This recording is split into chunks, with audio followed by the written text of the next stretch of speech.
안녕하세요. 오늘도 사연살롱을 찾아주셔서 감사합니다.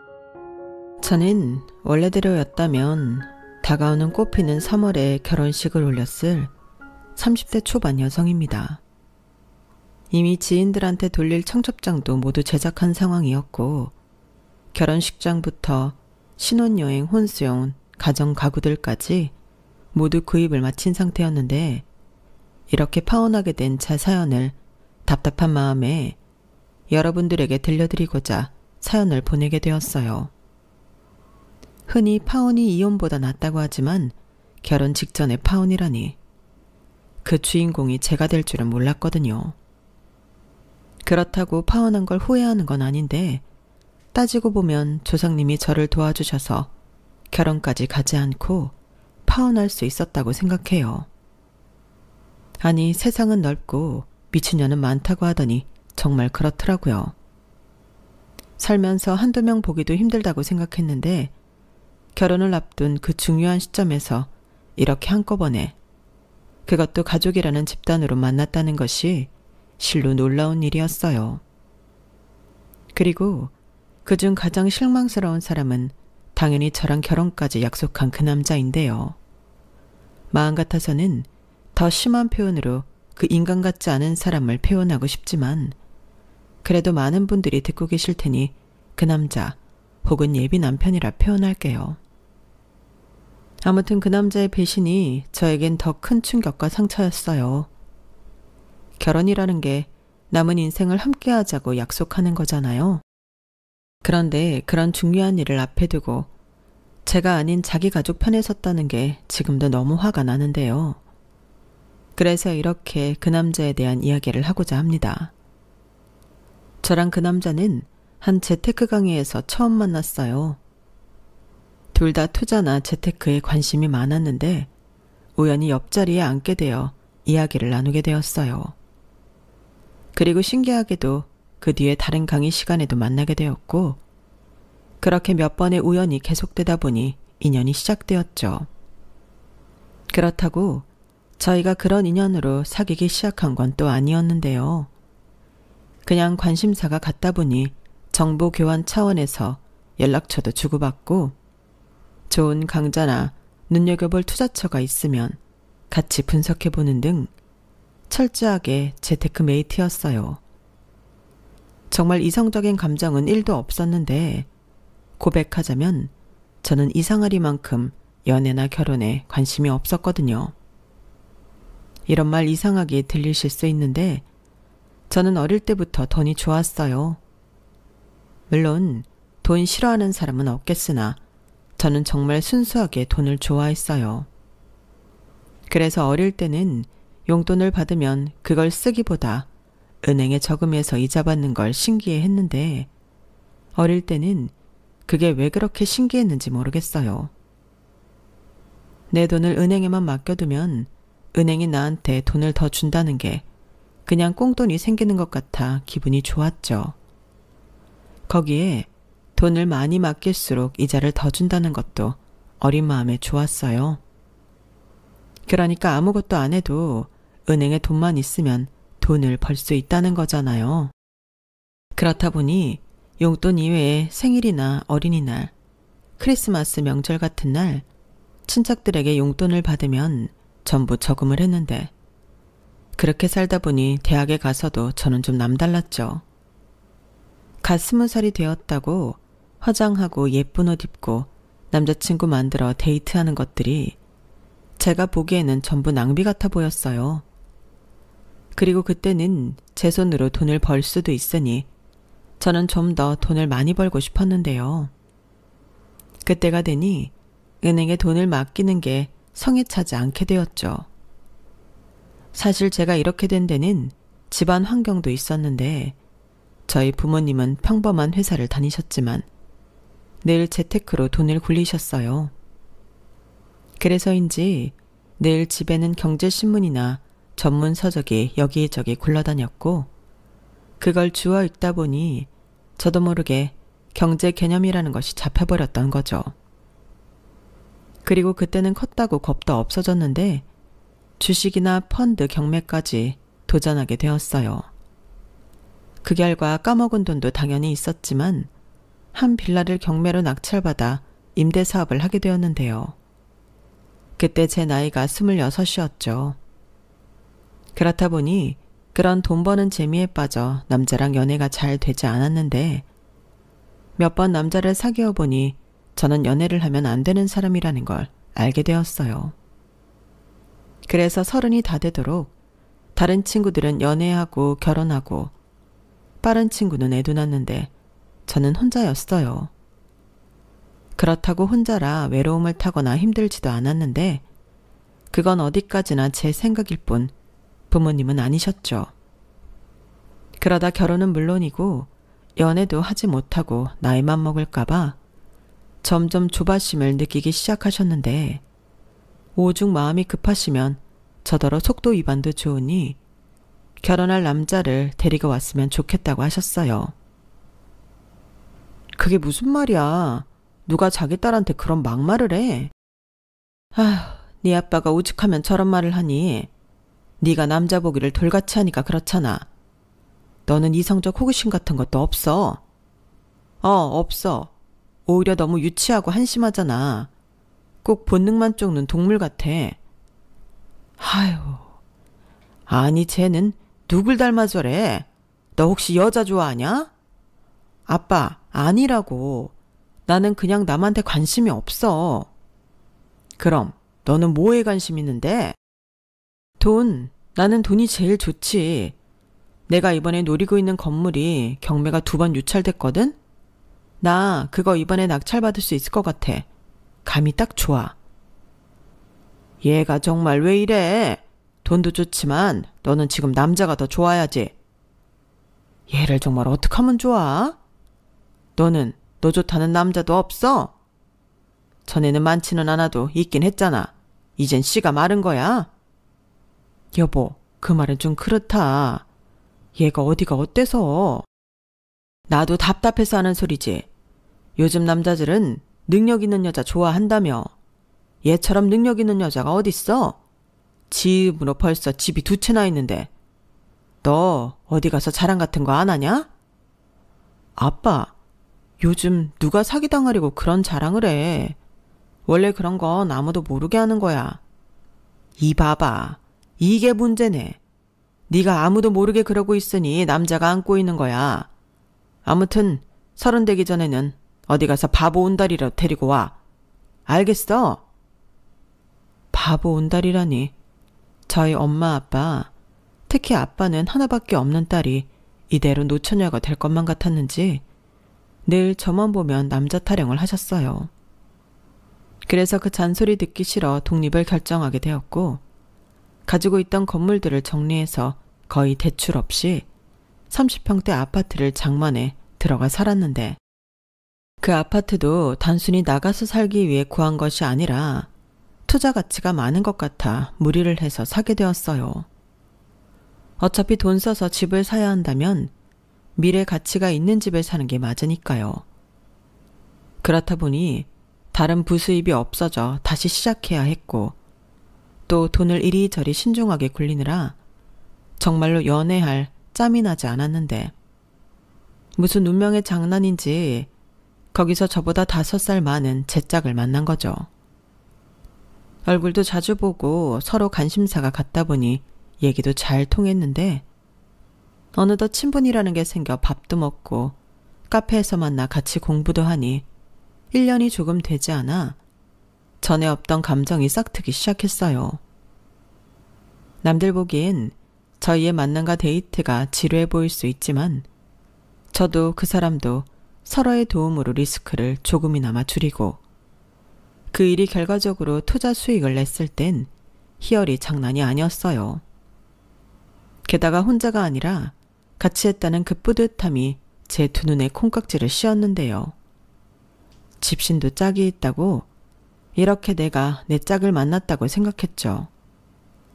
그리고 무엇보다 저도 저지만 저 사람도 돈에 대해 해박하고 해안이 있는 사람이니 함께해도 손해볼 게 없다고 생각했는데요. 그래서 그렇게 시작한 연애가 횟수로 2년이 넘었어요. 솔직히 둘 다 헛돈 쓰는 게 싫어서 비효율적이게 영화 보고 비싼 밥 먹고 쓸데없는 디저트 먹으러 카페에 가는 것보다 제가 혼자 사니 저희 집에서 데이트하는 날이 많았는데 2년 동안 저는 그 남자랑 크게 싸우는 일도 없었고 제가 그 남자를 한심하게 생각한 적도 없었어요. 그러니 본가에 가서 결혼에 대한 압박을 받을 때면 자연스럽게 그 남자와의 결혼을 생각해 봤는데 좋으면 좋았지 나쁠 건 없어 보이더라고요. 그리고 그 마음이 통했던 건지 저는 그 남자한테 청혼을 받게 되었는데요. 그 사람도 나이가 있다 보니 집에서 결혼하라고 잔소리가 이만저만이 아니라고 하긴 했어요. 그나마 저는 혼자 살아서 그게 덜 하지만 그 남자는 부모님이랑 함께 살고 있었기 때문에 거의 매일 여자친구 없냐? 여자친구 있는데 왜 결혼 안 하냐? 이런 말을 들었다고 했는데요. 그렇다고 주변에 쫓겨서 서두르는 결혼은 하고 싶지 않았다고 했어요. 하지만 저를 만나면 만날수록 놓치면 안 되겠다는 확신이 들었고 거절당할까 무서워 청혼을 하려고 했다가 말도 하지 못하고 돌아가는 날도 있었다고 했는데 자기 딴에는 용기를 내서 하는 청혼이라며 살짝 목소리도 떨리고 있었어요. 사실 저는 그게 살짝 의외이기도 하고 감동이었는데 평상시에는 절대 그런 사람이 아니거든요. 저는 돌다리도 두드려보고 건너는 타입이라면 이 남자는 좀 달랐거든요. 모험심도 있고 일단 마음만 먹으면 밀어붙이는 그런 사람이었는데 저한테 말을 못해 청혼도 못하고 돌아가는 날이 있었다니 이 남자의 의외의 모습이 너무 귀엽게 느껴졌어요. 하긴 그때는 제 눈에 콩깍지가 씌어 있으니 더 그랬겠죠. 그렇게 저는 콩깍지에 씌어 청혼을 받아들이고 결혼을 준비하게 되었는데요. 저희 부모님은 물론이고 시부모님까지 저희 결혼을 두 팔 벌려 대환영해 주셨어요. 양가 부모님이 바라던 결혼이라 그런지 어딜 가도 대접만 받았는데 앞으로 쭉 이렇게만 살면 좋겠다고 생각했죠. 평소에는 그다지 부모님에게 잘한다는 생각은 하지 못했는데 양가 부모님이 좋아하시는 모습을 보니 이게 뭐라고 죄송하기도 하고 앞으로는 잘 사는 모습을 보여드려야겠다 생각했어요. 그리고 결혼을 준비하려면 가장 현실적인 돈에 관한 서로 간의 오픈을 해야 하잖아요. 누군가는 전부 다 오픈하면 안 된다고 하는 사람도 있었지만 예비 남편인 그 남자가 먼저 자기 통장들을 모두 오픈해서 보여주는데 저도 그냥 전부 오픈했어요. 상대가 먼저 10원짜리까지 까서 보여주는데 저도 솔직하고 싶더라고요. 그래서 제 명의의 집이며 주식 적금 통장에 보유하고 있는 현금 자산까지도 예비 남편한테 오픈했는데요. 다른 건 몰라도 제가 집이 있다는 사실에 그 남자는 깜짝 놀랐어요. 평소 자주 오던 제가 살던 집이 자기는 전세나 월세쯤이라고 생각했다고 했는데 그렇기 때문에 저를 다시 봤다는 듯 활짝 웃었어요. 그러면서 그럼 집 걱정할 필요도 없는 거야? 라고 말했는데요. 그때 당시는 그 말이 그렇게 기분이 나쁘지 않았어요. 회사 동료들은 제가 마련한 집에 남자가 들어와 사는 거냐며 제가 믿지는 결혼을 한다고 했지만 사실 그렇지도 않았거든요. 당시 그 남자가 저한테 보여준 통장 내역을 보면 모은 돈이 1억 6천 정도였는데 저는 솔직히 그것도 대단하다고 생각했어요. 아마 자기도 자기가 모은 돈에 자신이 있었으니 저에게 청혼을 했었겠죠. 그래서 저나 그 남자나 돈에 대해서는 철저한 사람이니 결혼 후에도 돈 문제만큼은 걱정 없겠다는 확신이 있었는데 제 명의의 집을 신혼집으로 사용하는 대신 예비 남편이 자기 돈으로 올 리모델링과 혼수를 하기로 했어요. 그러니까 저는 집이 있기 때문에 결혼 준비 외에는 다른 돈 들어갈 일에서 자유로울 수 있었는데요.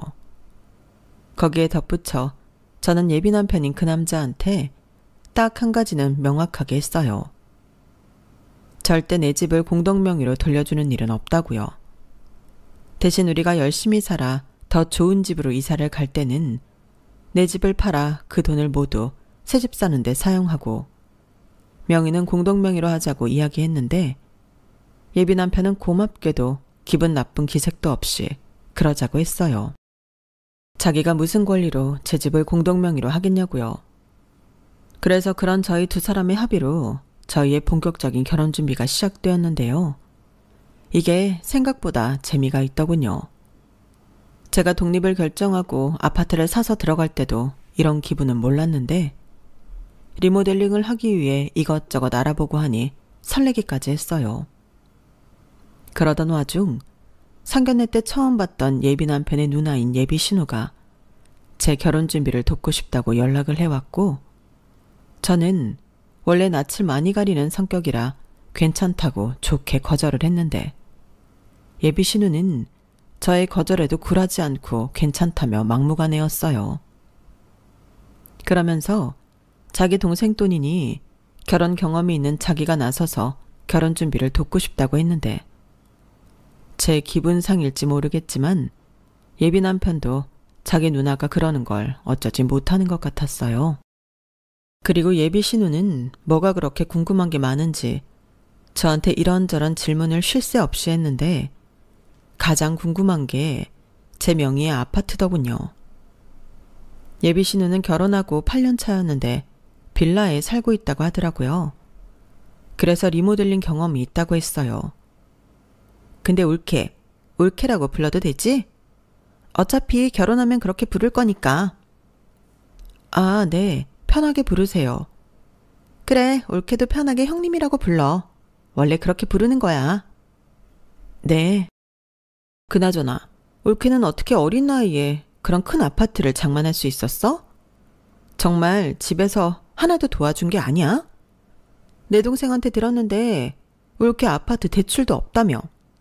비결이 뭐야? 나 진짜 궁금해. 그게 제가 경매 쪽을 오래전부터 공부했어요. 관심도 많고 작은 평수 빌라부터 차근차근 하다 보니까 제 앞으로 빌라 2채가 있었는데 그거 가지고 팔고 돈 보태서 샀죠. 그것도 신축이 아니라서 그 돈으로 살 수 있었어요. 정말? 우와, 대박. 그 아파트 내가 시세 찾아보니까 7억이 넘던데? 다행히 위치랑 상권이 좋아서. 그치, 내가 찾아보니까 그렇더라. 근처에 역도 있고 대형 마트 2개에 학교도 초중고 다 있고 학군도 말해 뭐해. 올케 진짜 부러워. 부럽긴요. 저도 남들 놀 때 안 놀고 허리띠 졸라매서 산 집인걸요. 형님도 충분히 하실 수 있어요. 이렇듯 예비 신우는 제가 사는 아파트에 정말 관심이 많았는데 자기가 오래된 빌라에 살고 있어 그런가 아파트에 대한 꿈인지 로망인지가 많았어요. 그래서 노하우를 알려달라고 자꾸만 보챘는데 솔직히 돈 벌어서 안 쓰고 똑똑한 투자만 잘하면 누구나 할 수 있는 거라 저는 알려주고 자시고 할 것도 없다고 했어요. 그러자 예비 신우는 그게 제일 어려운 거라며 입을 삐죽거렸고 그 이후부터는 태도를 바꿔 아무리 집이 있다고 해도 그렇지 공동명의 해주는 것도 아닌데 결혼 준비에 자기 동생 돈만 쓰냐고 자기 속내를 드러내기도 했는데 그 이후엔 마치 자기 동생이 손해보는 결혼을 하는 것처럼 구는 것 같아 저도 살짝 기분이 언짢았어요. 거기에 예비 신우의 나이가 저보다 10살이 많아 여러모로 불편하고 부담스러웠는데 게다가 어느 순간부터는 제가 의견을 내도 자기 의견을 내세운 날이 많아 이건 아니다 싶었어요. 다른 사람도 아닌 제 결혼식인데 제 마음대로 하지 못한다는 게 말이 안 된다고 생각했거든요. 그래서 예비 남편한테 이런 식으로 결혼 준비를 하는 게 싫다고 솔직하게 이야기를 했죠. 그러자 예비 남편 잠시 난처하다는 얼굴을 하긴 했지만 알겠다고 했는데 일단은 자기가 자기 누나한테 얘기를 좀 해보겠다고 저한테 기다려달라고 하더군요. 그리고 남매 사이에 무슨 일이 있었던 건지 예비 신우가 저에게 자기가 잘못한 것 같다며 사과를 했는데요. 올케, 내가 미안해. 대성이한테 들었는데 아차 싶더라고. 나는 그냥 결혼 선배로서 도움을 주고 싶었던 것뿐이야. 결혼 준비하면서 들어가는 돈이 많다 보니 나중에는 안 써도 되는 돈을 쓰는 경우가 많거든. 그래서 나는 내 동생 돈이기도 하고 걱정이 돼서 꼭 필요한 돈만 쓰게 하려고 했던 것뿐인데 그런 내 행동이 올케한테 오해를 샀나 봐. 정말 미안해. 나는 맹세코 내 동생 돈이니까 올케 의견을 무시하고 내 마음대로 할 생각은 없었어. 아, 네. 근데 결혼 준비는 아무리 생각해도 당사자가 하는 게 맞는 것 같아서요. 그래, 그렇지. 그러니까 앞으로는 올케 의견 99% 반영하고 나는 1%만. 대성이는 돈 굴리는 건 잘해도 돈 쓰는 법은 몰라. 원래 어릴 때부터 우리 남매가 거꾸로였거든. 원래 돈도 써본 사람이 잘 쓰는 거 알지? 얘기 들어보니까 올케도 돈 벌고 불릴 줄만 알지 잘 못 쓰는 것 같던데. 예비 신우는 아직 식도 올리지 않았는데 저한테 올케소리를 아주 자연스럽게 하며 자기가 이번에는 나서지 않을 테니 저에게 오해를 풀려고 했어요. 그리고 예비 남편도 누나가 이번 일로 느낀 게 있으니 걱정하지 말라고 했고 큰 계약이나 자기 의견이 필요할 때는 시간을 내서 같이 움직이겠다고 했는데 그때가 하필이면 예비 남편의 회사가 바빠져서 예비 남편이 주말 출근도 하고 있을 때였어요. 그러니 자기가 없는 시간에는 주부인 자기 누나랑 같이 결혼 준비를 하라는 건데 이게 참 안 한다고 할 수도 없고 난감하더군요. 그래서 결혼식 날짜도 이미 잡았겠다. 제 의견을 들어주겠다고 하니 같이 다니는 날을 아주 최소한으로 하고 저는 예비 신우랑 결혼 준비를 계속했는데요. 결혼 준비 중 가장 시급한 건 집 리모델링이었어요. 제가 살고 있는 집이다 보니 공사가 진행되는 기간에는 제가 집을 비워야 했는데 예비 남편이 혼수를 해오는 만큼 버릴 것도 참 많았죠. 그리고 신혼집이고 리모델링이 처음이다 보니 조명등 하나하나까지도 제 손으로 고르고 싶었는데 예비 신우는 전에 제가 불편하다고 한 것도 있고 하니 그건 좀 아니지 않나? 라고 말을 할 뿐 전처럼 자기 마음대로 하려고 하진 않았어요. 대신 제가 신중하고 싶어 여기저기 견적을 내고 다녀서 좀 힘들어하긴 했는데 작은 돈이 아닌 목돈이 나가는 일이니 신중해야 했죠. 그러다 그나마 마음에 드는 견적에 계약을 진행했는데요. 그 이후부터는 예비 신우가 자기한테 맡겨달라 했어요. 올케는 회사도 다니고 리모델링 말고도 신경 쓸 일이 많잖아.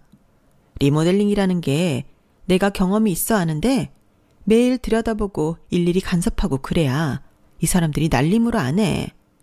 막말로 내 눈으로 못 봤는데 이 사람들이 계약한 대로 해주는지 안 해주는지 어떻게 알아. 그리고 원래 막노동하는 사람들이 돈 받을 때랑 돈 받고 나서가 확 다른 사람들이거든. 그래서 내가 매일 출근 도장 찍고 일일이 관리 감독할 테니 리모델링 걱정은 안 해도 돼.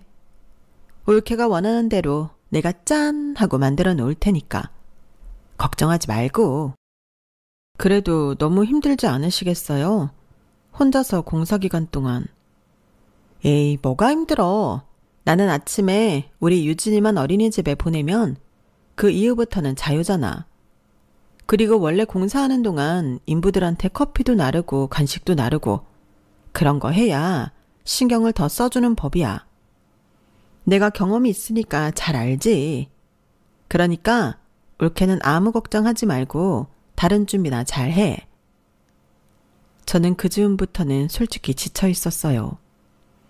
예비 신호와는 영 맞지 않는 것 같았고 이미 자세한 이야기는 리모델링 하는 업체에게 잘 전달했기 때문에 예비 신호 말처럼 저는 다른 곳 준비에 더 신경 쓰고 싶었는데요.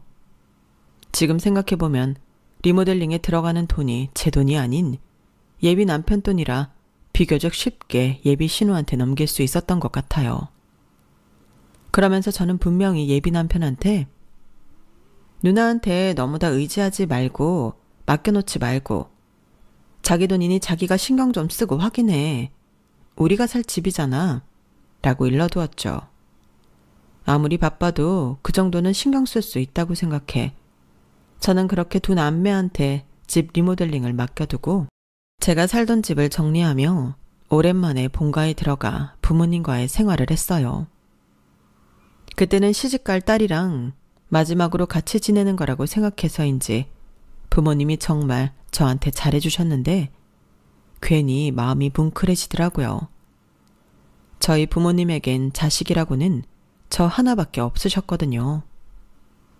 분명 제 기억으로 제 동생을 갖기 위해 많이 노력하셨는데 그게 잘 되지 않으셨어요. 그래서 두 분 다 저를 향한 마음이 남다르셨는데 시집가라고 잔소리할 때는 언제고 막상 결혼 날짜까지 잡아놓고 보니 집안 분위기가 많이 뒤숭숭했어요. 어떤 날은 너무 좋았다가 어떤 날은 좀 우울해 하시기도 했는데 이렇게 파혼을 하게 될 줄은 두 분 다 모르셨겠죠. 사실 저도 그때까지는 어떤 낌새조차 알아차리지 못했어요. 그냥 남편 집도 다른 집들과 다르게 누나가 좀 유별나다라고 생각했는데 그건 결혼 후에 제가 잘 정리할 일이라고 벼르고 있었어요. 애당초 신우와 사이좋게 지내는 건 바라지도 않았기 때문에 선을 지켜달라 단호하게 처신할 생각이었는데요. 그건 어디까지나 결혼해서 정식으로 가족이 된 이후의 일이라고 생각했죠. 그래서 리모델링은 맡겨둔 채 다른 준비를 차근차근 끝을 냈는데요. 신혼여행 예약이며 혼수 가구들까지 모두 계약해 결혼식 일주일 전에 배송받기로 했어요. 그런데 공사가 한참 진행 중일 거라고 생각했던 제 아파트는 너무나도 조용했고 심지어 관리 사무실에서도 아무런 연락이 없었는데 이상하더라고요. 보통은 리모델링 공사를 하면 이웃 주민과 관리소에서 언제 끝나냐를 시작해 연락이 온다고 했는데 너무나도 조용했어요. 처음엔 예비 신호가 중간에서 조율을 잘해서 그런가 생각도 했지만 저도 제 신혼집이다 보니 공사가 어느 정도 진행이 되었을지 궁금하더라고요. 그래서 퇴근하고 빵집에 들러 종류별로 빵을 사서 오랜만에 집에 가봤는데 세상에나 저희 집은 제가 나온 그 모습 그대로였어요. 분명 업체 소장님은 한참 공사 중이라고 하셨는데 너무 이상했죠. 그래서 관리 소장님에게 사람들이 오고 가지 않았냐고 여쭤보니 그런 적 없다고 하셨고 저는 너무 이상해서 예비 신우한테 바로 전화를 걸었어요. 하지만 받지 않더군요. 그래서 이번에는 예비 남편한테 전화를 걸었죠. 나야. 무슨 일이야? 집 리모델링 말이야. 왜 하나도 진행이 안 됐어? 나 지금 우리 집인데 사람이 드나든 흔적도 없어. 그게 우리 누나가 그러는데 중간에 일이 좀 꼬였대. 그래도 공사 기간은 맞출 수 있다고 했으니까 조금만 기다려줘. 무슨 소리야?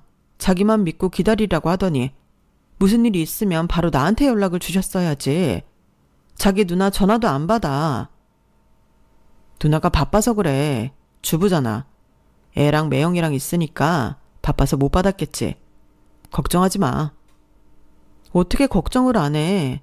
결혼 날짜는 코앞이고 이제 가구랑 가전들도 차례차례 올 텐데 집에 공사가 안 끝나면 어떻게 해? 당신 누나 정말 믿을 수 있는 거야? 뭐? 자기 말이 점점 심해진다. 일이라는 게 변수가 있을 수도 있는 건데 왜 이렇게 예민해? 우리 누나가 공사기간 맞출 수 있다고 하잖아. 저는 그날 예상치 못한 결과에 예비 남편과 전화였지만 꽤 심각하게 싸웠어요. 그리고 리모델링보다 제가 자기 가족을 못 믿겠다고 하며 비하하는 것 같으니 팔은 안으로 굽는다고 저한테 뭐라고 했는데 저는 또 그게 듣기 싫더라고요. 먼저 상식에 벗어난 행동을 한 사람은 예비 남편의 누나였는데 저에게 뭐라고 하는 그 사람에게 실망했어요. 그리고 그런 좋지 못한 기분으로 결혼 준비를 끝냈는데 마침 결혼 준비의 마지막이었던 청첩장이 그 다음날 회사로 배달되었어요. 요즘은 촌스럽게 종이 청첩장을 주는 일이 거의 없는데 그래도 부모님이랑 친척들 상사에게는 실물 청첩장을 들어야 하겠더라고요. 그리고 일부는 예비 남편 몫의 분량이었는데 하필이면 싸웠을 때 청첩장이 와서 좀 곤란했어요. 하지만 결혼을 안 할 것도 아니고 어른들은 또 돌려야 할 청첩장을 목이 빠지게 기다린다고 해서 저는 화난 감정은 뒤로 하고 예비 남편한테 문자를 했는데 제 문자를 받은 예비 남편이 대뜸 전화를 해서 어제 일은 자기가 잘못했다고 사과를 하더군요. 생각해보니 제 입장에서는 당황스럽고 불쾌할 수 있는 일인데 자기가 너무 냉정하게 말해 잘못했다는 걸 인지했다고 하면서요. 그리고 화해의 의미로 퇴근하고 모처럼 좋은 데 가서 저녁을 먹자고 했는데 앞서서 말씀드렸듯이 저희가 낭비를 싫어해 남들이 얘기하는 좋은 곳에서 식사를 한 적이 별로 없거든요. 그런데 돈을 써보면 그 맛을 안다고 결혼 준비를 하며 돈을 좀 쓰다 보니 그런 것도 꼭 나쁜 것이 아니라는 생각을 하게 됐는데 예비 남편이 나가서 밥도 먹고 데이트를 하자고 하자 기분 나쁜 게 언제였냐는 듯 저는 설레었어요. 그래서 퇴근 시간에 맞춰 약속 장소로 갔고 마침 예비 남편과 만나 음식점으로 이동을 하고 있는데 예비 시누이한테 연락이 왔어요.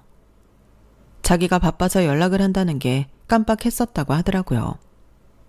그러면서 시간 괜찮으면 자기 집에 놀러와서 밥을 먹으라고 했는데 옆에 예비 남편이 있다 보니 어떻게 해야 할지 몰랐어요. 모처럼의 데이트라 방해받고 싶지 않은 마음도 있었는데 집 리모델링은 또 급한 일이니 미루기가 그렇고 해서 데이트는 다음으로 미루고 예비 남편과 예비 신우집으로 향했는데요. 그 집을 가는 내내 저는 실로 놀라움을 금하지 못했어요. 서울 한복판에 아직도 이런 달동네 같은 곳이 있다는 게 신기할 정도였어요. 조금 오바해서 자동차도 이 골목은 못 지날 것 같았는데 왜 우리가 빌라촌이라고 부르는 곳이 있잖아요. 그것도 옛날 빌라들만 있어서 동강 거리, 조망권 이런 것도 없이 건물들이 전부 다닥다닥 붙어 있었는데 언덕은 또 왜 그렇게 높은지 걸어가는 내내 힘이 들더군요. 그뿐만이 아니었어요. 예비 신우 빌라는 5층 건물의 4층이었는데 엘리베이터가 없어서 계단을 올라가야만 했는데 여기를 어떻게 매일같이 다닐 수 있나. 저는 처음으로 예비 신우에게 치근한 감정이 생겼어요. 사실 먼 눈에는 뭐만 보인다고 제 눈에는 집도 그렇고 동네도 투자 가치가 하나도 없어 보였는데 왜 그렇게 사시는 건지 그때는 결혼하면 도움을 꼭 드리고 싶다는 생각도 절로 들었죠. 그렇게 도착한 예비 신우의 집 현관문 앞에 도착했어요. 운동 부족인지 그거 올라왔다고 다리가 아팠는데 그러는 사이 예비 남편이 초인종을 눌렀고 예비 신우가 어서 오라며 반갑게 현관문을 열어준 그 순간 저는 놀라움에 충격을 받고 말았어요. 그 이유는 바닥부터 벽, 샤시에 하다못해 조명 스위치 커버까지 제가 저희 집 리모델링 할 때 사용해달라고 주문한 품목이었는데요. 아니, 이게 왜 저희 집이 아닌 예비 신우 집에 붙어 있는 건지 도무지 이해할 수가 없었어요. 그러니까 제 집 리모델링 할 시간에 예비 신우는 제 아이디어를 훔쳐 자기 집 리모델링을 했다는 건데 그래놓고 뻔뻔하게 자기 집에 놀러를 오라니 저는 기분이 굉장히 불쾌할 수밖에 없었죠. 게다가 예비 신우는 마치 제 반응을 예상이라도 한 듯 깔깔깔 웃으며 울케 놀랐어? 라고 하는데 정말 성격 같아서는 뭐라고 쏘아 붙여주고 싶은 걸 겨우 참았어요. 그도 그럴 게 도착하니까 안방에서 예비 시부모님이 나오셨거든요. 아니 저도 모르게 온 가족이 이 좁아 터진 집에 다 모였는데 꼬라지를 보니 예비 남편도 이런 사실을 몰랐던 건 아닌 것 같았어요. 사실 그때부터 쎄한 기분이 들었죠. 그리고 불길한 예감은 틀리지 않는다고. 저는 그 이후에 뚜껑이 열리고 말았는데요. 울케, 지금 이게 다 뭔가 싶을 텐데 내가 설명할게. 다른 게 아니고 여기 집 어때? 울케가 원하는 대로 리모델링 했는데 생각했던 거랑 똑같지? 네, 똑같네요. 근데 이게 왜 제 아파트가 아닌 여기에 다 붙어 있는 건지 설명 좀 해주셔야 할 것 같아요. 뭐 인테리어를 똑같이 하고 싶으셨던 거면 저는 상관없긴 한데 여기에 이거 하느라 저희 집 리모델링 일정을 미루신 건가요? 울케, 진정해. 난 일정 미루지 않았고 울케 집은 따로 손볼 필요가 없어서 그냥 둔 거야. 네? 그게 무슨 말씀이세요? 그게 우선 좀 앉자. 여기 다른 식구들도 다 있는데 식사부터 하고 천천히 얘기해. 엄마 아빠 식사하세요. 자기야, 유진이 좀 챙겨. 대성이 너는 네 와이프 좀 챙기고. 표정 보니까 장난 아니다. 저는 순간 예비 신우가 저를 놀리는 것 같아 기분이 엄청 나빴어요. 사람을 가지고 놀아도 유분수지 이렇게 사람 속을 다 뒤집어 놓고 무슨 식사를 하나요? 그래서 저는 거의 먹는 것도 없이 냉수만 벌컥벌컥 마셨는데요. 이윽고 예비 신우는 제 눈치를 좀 살피는가 싶더니 이내 예비 시어머니가 제 손을 덥석 잡더니 이야기를 시작하셨어요. 그리고 저는 이 날도둑 같은 집에 경악을 하고 말았는데 그때 예비 시어머니가 저에게 한 말이 뭐였는지 아세요? 아니 글쎄 저더러 10년 동안 이 낡아빠진 빌라에서 살라는 거였어요. 그리고 제 아파트에는 자기 딸네 가족이 10년만 살겠다고 하는데 그래서 리모델링을 제 아파트가 아닌 이 집에 했다고 설명하더군요. 뭐라고요? 지금 그게 말이나 되는 소리세요? 아니 어떻게 그런 걸 누가 마음대로 결정하는데요? 그 집은 제 집이에요. 제 집을 제 허락도 없이 10년을 산다고요? 아우 너도 참 말 매정하게 한다. 이제 한 식구 될 건데 네 거 내 거가 어딨니? 서로 돕고 살아야지. 그래 옳게. 내가 미리 말을 못한 건 미안한데 말을 못했어. 올케가 이렇게 나올 게 뻔하니까. 근데 잘 좀 생각해봐. 올케는 이제 막 결혼하는 신혼이라 애도 없지만 우리는 다르잖아. 이제 내후년이면 우리 유진이 학교 가는데 그 아파트가 학원도 많고 학군도 좋잖아. 그것뿐이야?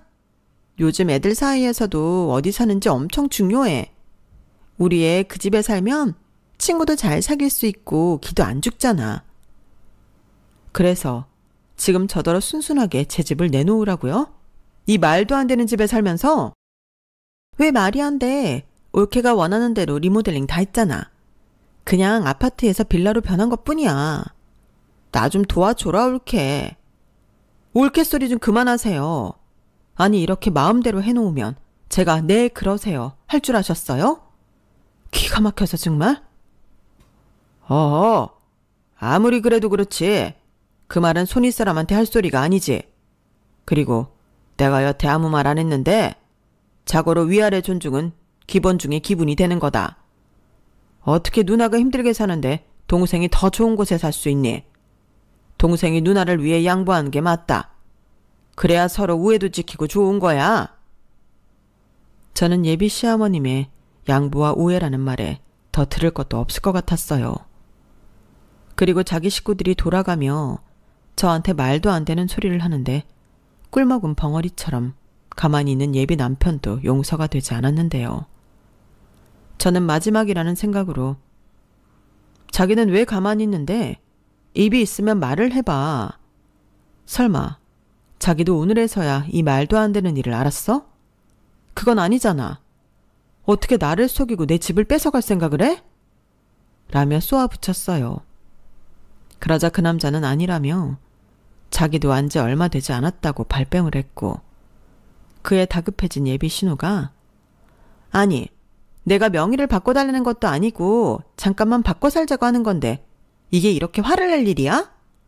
신혼 부부가 살기에 여기도 나쁘지 않아 라고 했는데 저는 아무 말도 하지 않고 그냥 노려봤어요. 제가 미쳤게 제 집을 이딴 집이랑 바꿀 리가 없으니까요. 그래서 어림도 없는 소리 그만하라고 한마디 한 후 결혼 얘기는 없던 걸로 하자고 그 자리에서 벌떡 일어났는데 저의 파혼 선언에 예비 시어머니와 예비 시누이, 거기에 예비 남편까지 놀라서 저를 붙잡고 난리가 났어요. 아니, 자기네들이 이런 식으로 일을 꾸밀 때 제가 파혼하겠다고 할 줄은 몰랐을까요? 제가 아무리 눈에 콩깍지가 씌어져 있어도 제가 노력해서 마련한 집을 순순하게 뺏길 만큼 멍청하지 않은데요. 그러자 예비 신우는 거의 울 것 같은 목소리로 자기 평생 소원이 아파트 단지에서 다른 엄마들이랑 브런치 먹는 거라는 말도. 그런 말도 안 되는 소리를 하는데 정말 한심하기 짝이 없었어요. 그런 게 자기 소원이면 진작에 자기 동생한테 도와달라고 해서 돈을 모으고 대출이라도 똘똘하게 받아서 아파트에 들어가면 되는데 이런 말도 안 되는 계획을 세웠다는 것 자체가 저를 우습게 아는 것 같아 가만히 있을 수 없었는데요. 저는 이딴 결혼 안 하면 그만이라고 큰 소리 쳤어요. 그러자 어디서 여자 목소리가 담을 넘냐며 예비 시아버님이 불같이 화를 내셨는데 그냥 집안 어른이 이렇게 하기로 했으면 네 하고 따르면 된다고 호통을 치셨어요. 그래서 저도 지지 않고 큰 소리로 응답했죠. 저 아직 혼인신고도 안 했고 이 집 며느리 아니에요. 그리고 말씀하시는 뽐새를 보니 더더욱 이 집 구석에 시집 오면 안 될 것 같네요. 저한테 함부로 말씀하지 마세요. 라고 했는데요. 예비 시아버님은 기가 막힌다며 뒷목을 잡으셨어요. 말로는 혈압이 높아서 위험하시다 하는데 그건 제가 알 바가 아니었죠. 막말로 제가 먼저 선을 넘은 게 아니잖아요. 그리고 더는 이 말도 안 되는 집과 엮이고 싶지 않다며 그 남자를 향해 가지고 갔던 청첩장을 꺼내 그 집 쓰레기통에 버렸는데요. 제 속이 다 뻥 하고 뚫리는 것 같더군요. 저는 그렇게 뒤도 돌아보지 않고 그 낡아빠진 빌라를 빠져나왔어요. 그러자 신발도 제대로 신지 못한 그 남자가 저를 붙잡겠다고 달려나왔는데요. 자기도 어쩔 수 없는 부분이 있었다고 변명을 늘어놓았어요. 자기라고 이러고 싶었겠냐고 자기도 제 마음을 충분히 이해한다고 했는데 그러면 뭐 하냐고요. 달라질 것이 없는걸요. 그래서 그럼 지금 이 순간부터 자기 가족들이랑 연 끊고 나랑 살 수 있냐고 제가 단도직입적으로 물었는데 그 남자는 그게 대답하기 어려운 질문인지 아무 말도 못하다가 자기를 이해해주면 안 되겠냐고 개소리를 하더군요. 저는 그 말에 이젠 다 끝났다고 다신 연락하지 말라고 했는데 다음 날 저에게 연락한 사람은 다름 아닌 그 남자의 누나였어요. 다른 건 다 떠나서 자기 딸을 생각해서 이해해줄 수는 없냐고 자기 딸이 초등학교 졸업할 때까지만이라도 배려를 해달라고 하는데 제가 왜 배려를 해야 하는 건지 모르겠다고 말해줬어요. 그러자 더는 못 참겠다는 듯 쌍욕을 퍼부으며 네가 그렇게 잘났냐고 아파트 있다고 유세 떤다는 등 막말을 하기 시작했는데요. 누가 봐도 여기서 안달이 난 사람은 제가 아니었죠. 저는 솔직히 이 결혼 안 하면 그만이었으니까요. 그래서 더는 화도 나지 않고 그저 이 사람들이 귀찮을 뿐이었는데 정말 그나마 있던 정도 뚝 떨어지는 일이 저를 기다리고 있었어요. 앞서 알려드렸듯 저희 결혼 준비는 제가 집이 있으니 대부분의 비용을 그 남자가 대고 있었잖아요. 그러니까 그 누나가 자기 집에 리모델링을 한 돈도 제 돈은 하나 없이 그 남자 돈만 들어갔는데 결혼이 엎어지자 그 남자는 자기 돈은 어떻게 되는 거냐며 저에게 책임이 있다고 자기 돈을 원상복구해달라고 내용 증명을 보냈더군요. 그걸 받고 읽는데 진짜 너무 어이가 없어서 사기죄로 고소하려고 했는데 제가 금전적으로 손해본 것이 없어서 불가능하다고 했어요.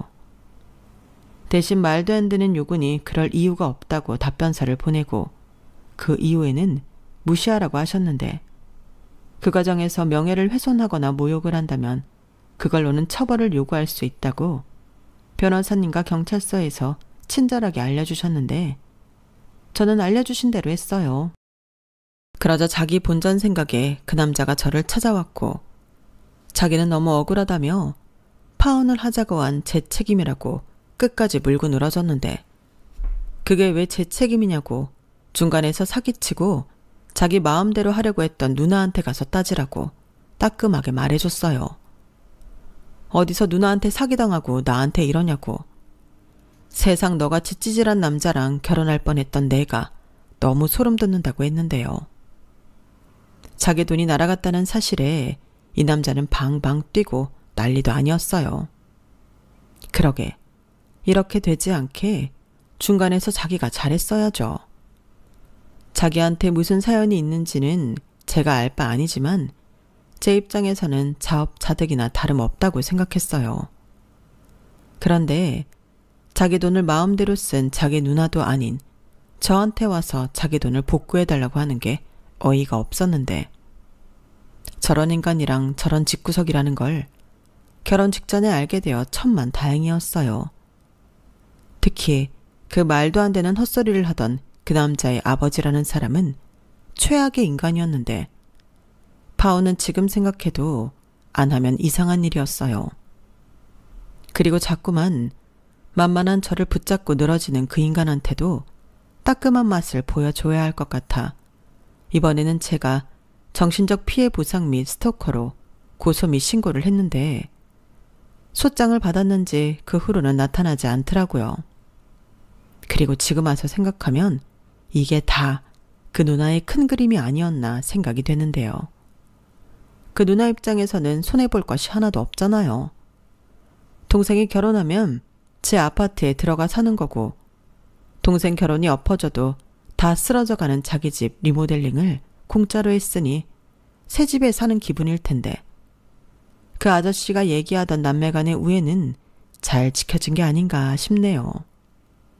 뭐 그 돈 모으느라 생고생한 그 남자만 개털 신세가 된 건데 제가 개털 만든 게 아니니 저는 하나도 미안하지 않습니다. 그리고 똑똑한 사람인 줄 알았더니 그것도 아니었는데 미리 알았다면 결혼은커녕 그냥 알고 지내는 지인 관계도 맺지 않았을 거예요. 하지만 그런 걸 미리 다 알 수는 없으니 이렇게 호되게 당한 건데 앞으로는 사람 만날 때 더욱더 신중해야겠다고 생각하는 계기가 되었어요. 그리고 저는 현재까지도 부모님 집에서 지내며 제 아파트를 리모델링 하고 있는데 이왕 짐 다 뺀 거 싹 수리하고 제가 원하는 대로 인테리어도 해서 새롭게 살아보려고요. 그리고 앞으로는 남자보다는 제 인생에 더 집중하고 싶은 마음인데요. 덕분에 부모님도 더 이상은 결혼에 대한 잔소리를 하지 않겠다고 하셨네요.